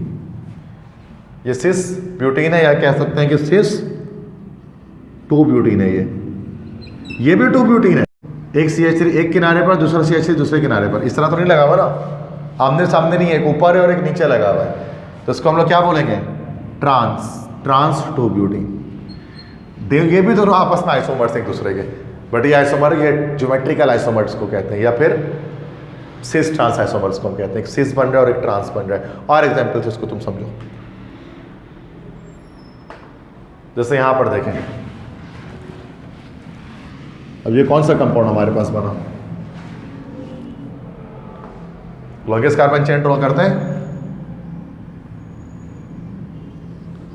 1 2 3 4 5 1 2 3 4 5 2 pentene. सही है भाई, नंबरिंग यहां से करेंगे ना, नोमेनक्लेचर तो आता ही होगा भाई। 2 पेंटीन। 2 पेंटीन में देखें तो यहां पर देखें एक ग्रुप यहां पर रेडिकल, एक रेडिकल यहां पर है, इधर CH3 और इधर ये दोनों रेडिकल एक ही तरफ लगे हुए ना, एक ही तरफ अटैच, तो ये सिस है, इसको बोल देंगे सिस 2 पेंटीन। ये भी 2 पेंटीन है, 2 पेंटीन है वो भी, लेकिन वहां पर एक मिथाइल ग्रुप, एक रेडिकल ऊपर एक रेडिकल नीचे लगा हुआ है, तो ये क्या कहलाएगा? Trans 2 pentene. आई समझ में बात? तो डबल बॉन्ड होना जरूरी है रिस्ट्रिक्टेड रोटेशन के लिए, सिंगल बॉन्ड में ये सब कहानी नहीं होती। क्लियर है? और एग्जाम्पल समझो, जैसे ये देखो हमारे पास, अच्छा ग्रुप का सेम होना जरूरी है। सेम ग्रुप से क्या मुराद है ये समझो जरा इसको, वरना वो ये भी बच्चे कंफ्यूज हो जाते हैं इसमें। जैसे देखो ये रेडिकल एक तरफ है तो ये सिस हो गया ना, ये ट्रांस हो गया। कोई भी रेडिकल हो सकता है, any radical it can, methyl ethyl propyl कुछ भी हो सकता है, अलग अलग भी हो सकते हैं, R डैश भी हो सकता है, मतलब अलग भी हो सकता है। इस तरह जैसे हेलोजेंस की बात कर लो, अब जरूरी नहीं है कि सेम हेलोजन, अलग अलग हेलोजन भी हो सकते हैं, ऐसा मसला नहीं है। एक्स मतलब मैं कह रहा हूँ, जैसे यहाँ देखो ऐसा ही है कि दोनों तरफ सेम हेलोजन अटैच है, दोनों तरफ हेलोजन अटैच है, मतलब सेम पोजीशन पर है। सिस वाले पे सिस 1 ब्रोमो 2 क्लोरोप्रोपीन, और यहाँ पर ब्रोमीन इधर है, क्लोरीन इधर है, तो ये क्या हो गया? Trans 1 bromo 2 chloropropene. तो जरूरी नहीं है कि दोनों Br हो, एक Br और एक Cl भी हो सकता है, जैसे एक Br और Cl के केस में यहाँ पर बात कर ली, तो यहाँ पर दोनों आमने सामने लगे हुए तो सिस है, और अगर इधर क्रॉस में लगा तो फिर ट्रांस है, ऊपर नीचे।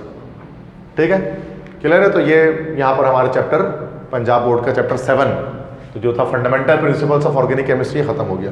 क्लियर?